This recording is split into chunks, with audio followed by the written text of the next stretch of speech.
Wa alaykoum wa rahmatullah. On va partir sur une nouvelle vidéo pour apprendre à lire des mots en arabe. On est sur le niveau 2. Avant de commencer la vidéo, je t'invite à télécharger le PDF qui va t'aider à apprendre l'arabe, même si tu démarres de zéro. Et tu vas y apprendre les 7 étapes pour apprendre à lire et à écrire l'arabe. Alors ici, dans notre série, on est arrivé au mot numéro 10. Félicitations. On va commencer par ces deux lettres-là.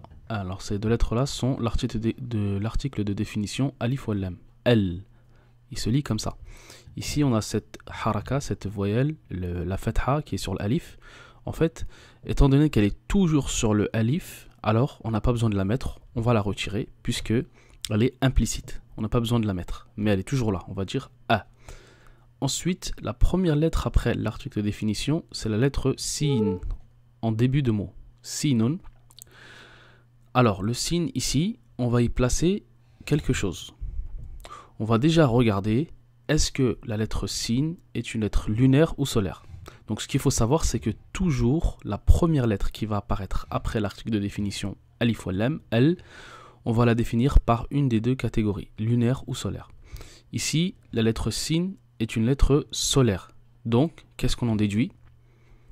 Eh bien que la soukoun sur le lam ne va jamais s'écrire et se prononcer.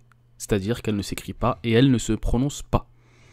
Et à la place, on va mettre sur la lettre sin, ce signe-là, qui est la shadda. Ensuite, on va continuer sur le mot. Ici, on a la lettre alif de prolongation, qui est la prolongation de la fatha, comme on l'a vu précédemment. A. Donc jusqu'ici, on va lire comme ça. As-sa. Le alif, du alif ou lam, a. Le lam, il ne va pas se prononcer. Donc on va passer directement du alif jusqu'au sin avec la shadda. As-sa.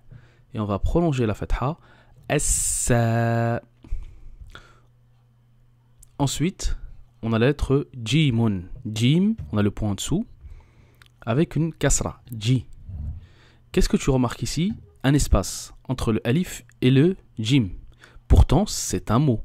C'est-à-dire que toutes ces lettres-là forment un seul mot. Ce n'est pas deux mots différents. Alors pourquoi et comment on va expliquer cet espace? C'est tout simple. La lettre alif ne s'accroche jamais avec ce qu'il y a après. C'est aussi simple que ça.